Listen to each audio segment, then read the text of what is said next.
So, Doctor, this has been a very interesting discussion so far, and I just wanted to ask a few more questions and then talk about some of the studies you did because they're fascinating.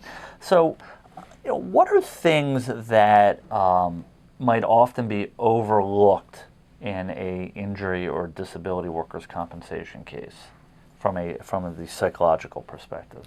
I think very often, again, attorneys and patients themselves overlook the behavioral aspect. The fact that every event that happens to us has an emotional response. And obviously, if things are good, if you win the lottery, everyone gets very happy and excited. But when things go badly, and when things continue to be bad, people overlook the fact that there is an emotional response to this. There's a behavioral change. Once you change your day, your routine, your system, what you expect from your day, things change. You're uncomfortable. I know for myself, if my favorite coffee isn't in the kitchen in the morning, I'm not as happy as I might be. Now that's a very silly, trivial example.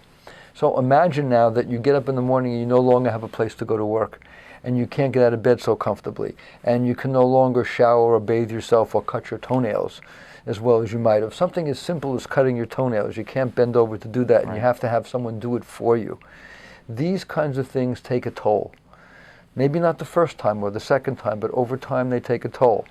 They take a toll on you because you begin to define yourself as disabled, as impaired, as unable to function successfully. Those kinds of self-definitions are what begin to cause feelings of depression. It's like a compound effect, over and over and over, and one day you wake up and you're a different person today than you were 3 months ago. And people say, well, of course, you had an injury, you're depressed. Well, that's not of course.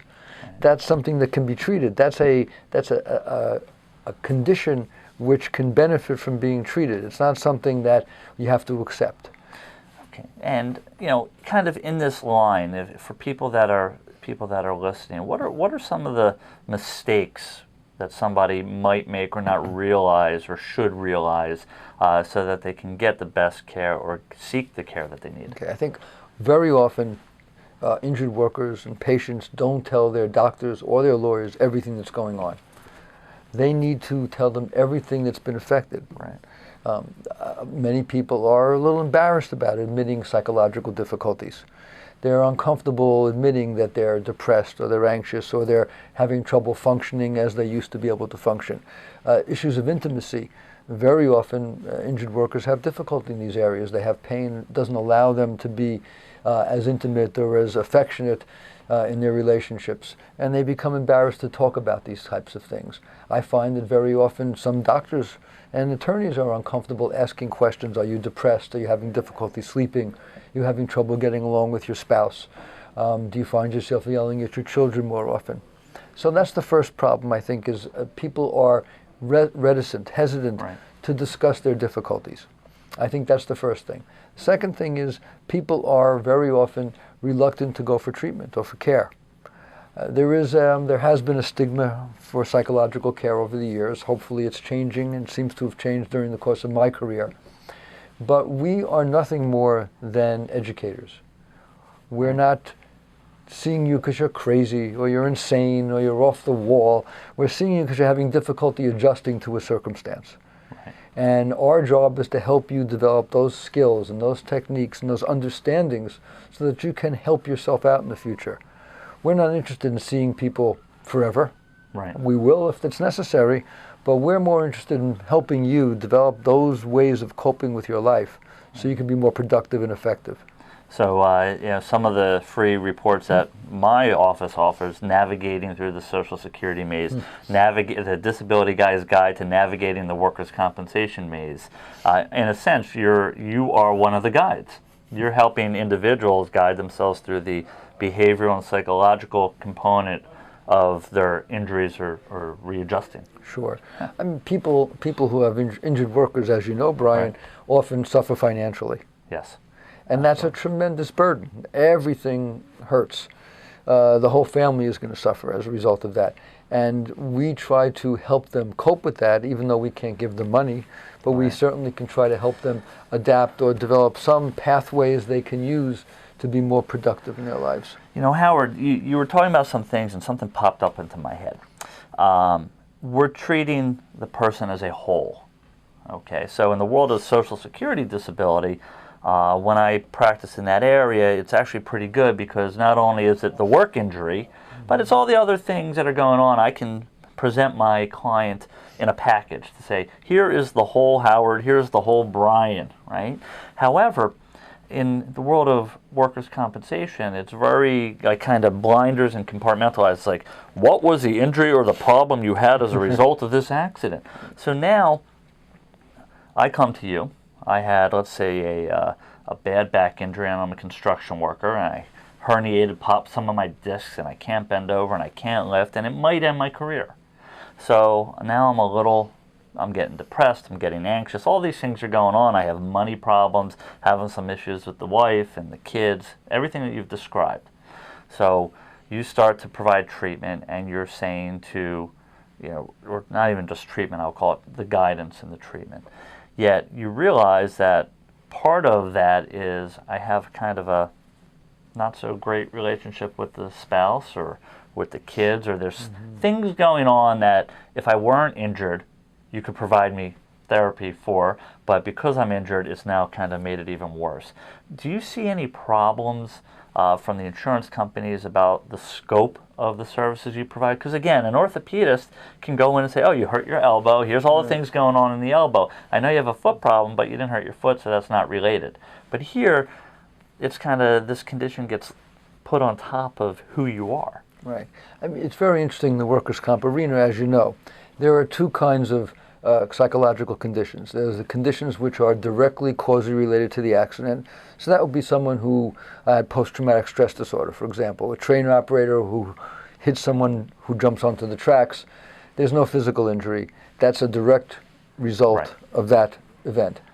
The construction worker you spoke about, his psychological problem is consequential. What does that mean? The day he had his accident, he wasn't suffering psychologically as much. He was scared and upset and worried, but that's all expected. Down the road, 6 months, a year down the road, now he's depressed and he's suffering these problems and interpersonal difficulties at home. That's a consequence of his injuries. And what our job is to try to help that person cope with those things, understand the nature of it, and find a way of dealing with it. The insurance companies and the Workers' Compensation Board initially were skeptical. But over the time, and I'd like to think that it's because of our practice, that we've educated them and shown them the benefit and the wisdom of having psychological care, have become more accepting. That doesn't mean that the day we put our first notice to the insurance company and we're treating, that they're going to pay the bill and accept the case. Right. As you know, Brian, in workers' compensation, an injury must be established to a site. Yes. So we get a report back from the insurance company that psychology is an established site of injury. It's sort of a funny way of putting it, isn't it? Yes, yes.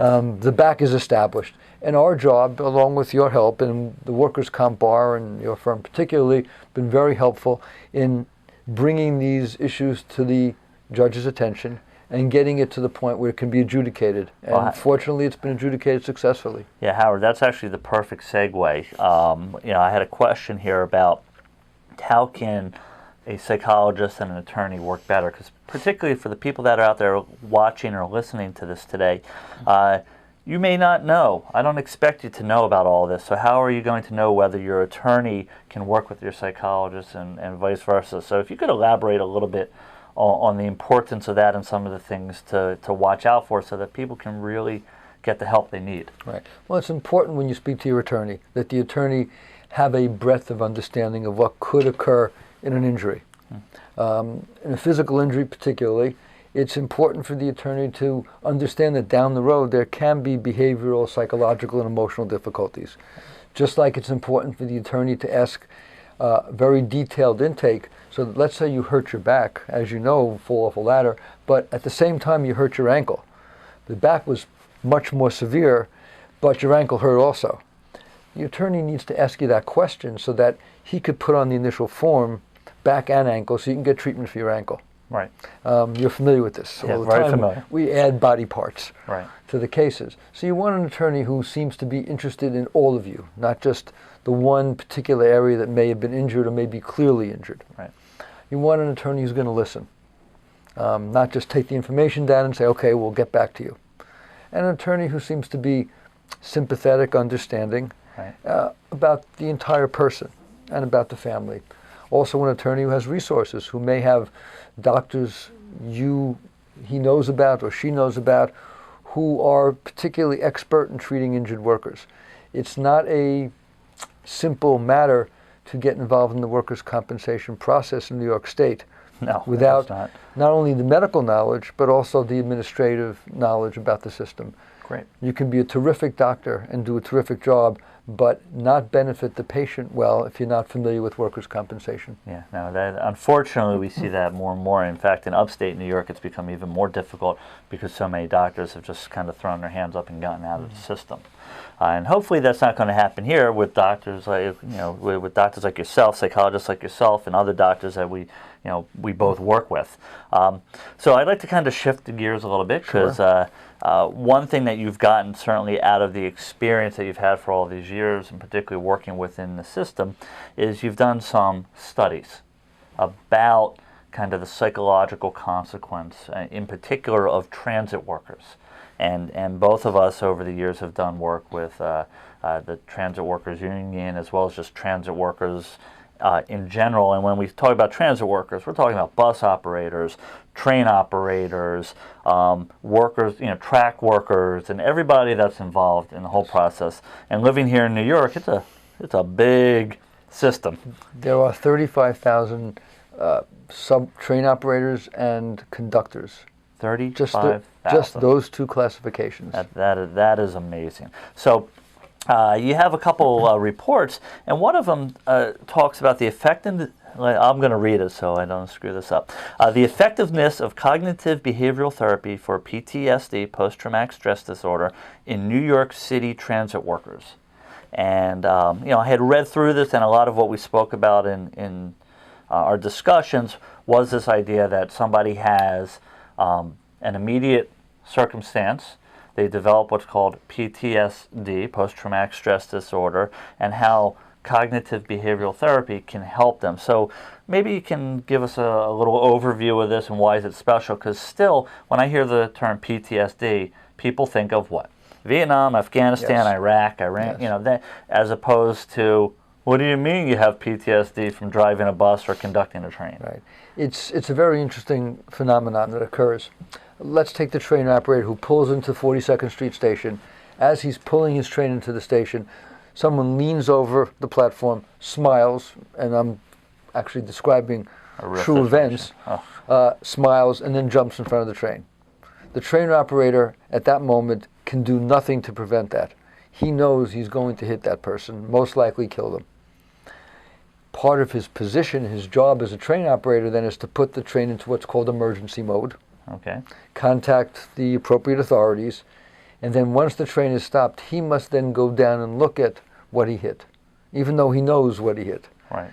So that not only does he have to experience the trauma of hitting somebody, he has to experience the trauma of looking at the results of this.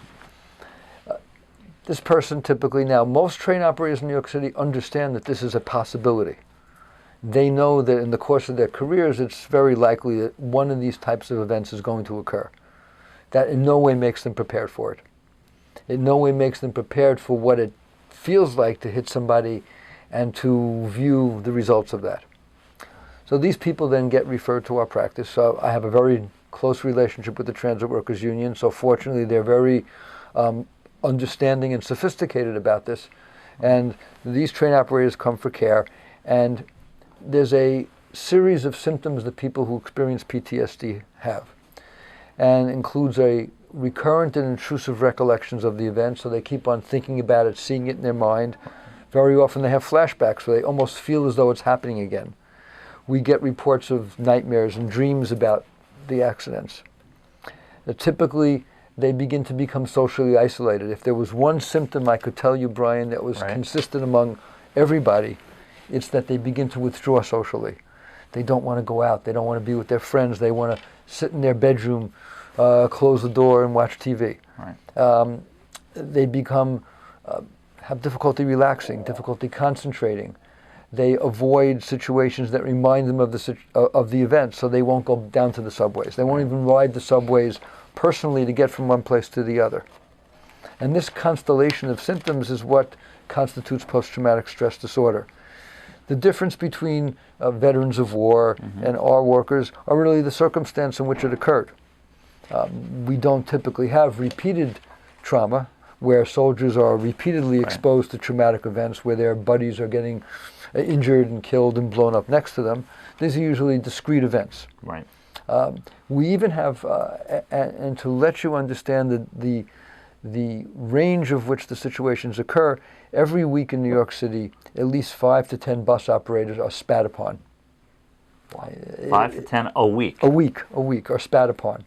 Someone comes onto the bus and either there's a discussion or just without any provocation, spit on the bus driver. Now, it's innocuous in the sense that if it doesn't get in your mouth or your nose or your eyes, it's really harmless, just disgusting. But the bus operators feel they've been assaulted. They find it degrading. As many of them said to me, I would have rather the guy punch me in the face than do this. Those who do have the spit go into their mouths have to get tested for hepatitis C and HIV, and they're very nervous until the results come back because they can contract those diseases. I've never seen it in the 20 years I've done it where someone has. I have seen people who've stuck themselves with needles who have. Right. So that these bus drivers and these bus operators then, they have all the same range of symptoms that the train operator has. They find it spooky, if you will, right. Upsetting, and it keeps on coming back to them. Probably even more than the train operator, they find themselves vulnerable.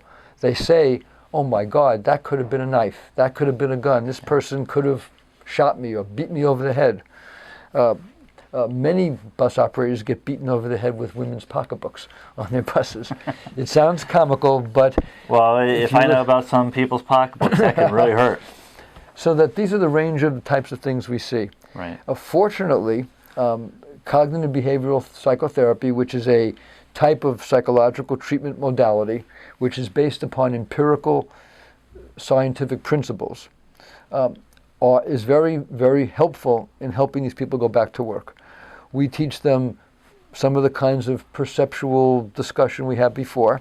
We teach them to relax, and then we teach them desensitization techniques so that we can break the connection between the event and the circumstance and their emotional response.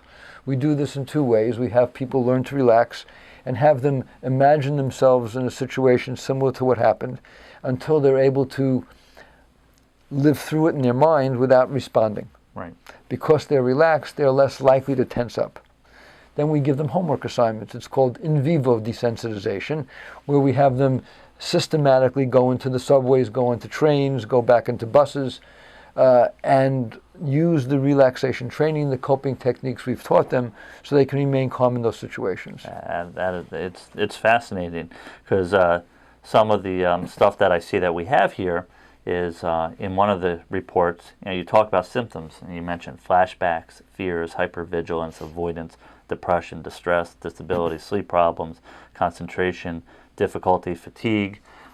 Yet you have a much larger list of therapies or treatment interventions that you do, and I see, I'm not going to get into the numbers and the statistics, but the bottom line is there's varying choices so that you could assess me if I were a bus operator that was experiencing this. You would definitely do some supportive therapy, but you might try, as you said, the in vivo, or try some other therapy to help me get through this and keep going. Right. The magic of psychotherapy, if you will, of cognitive behavioral therapy, is when the psychologist is good at matching up the technique with the patient. Excellent.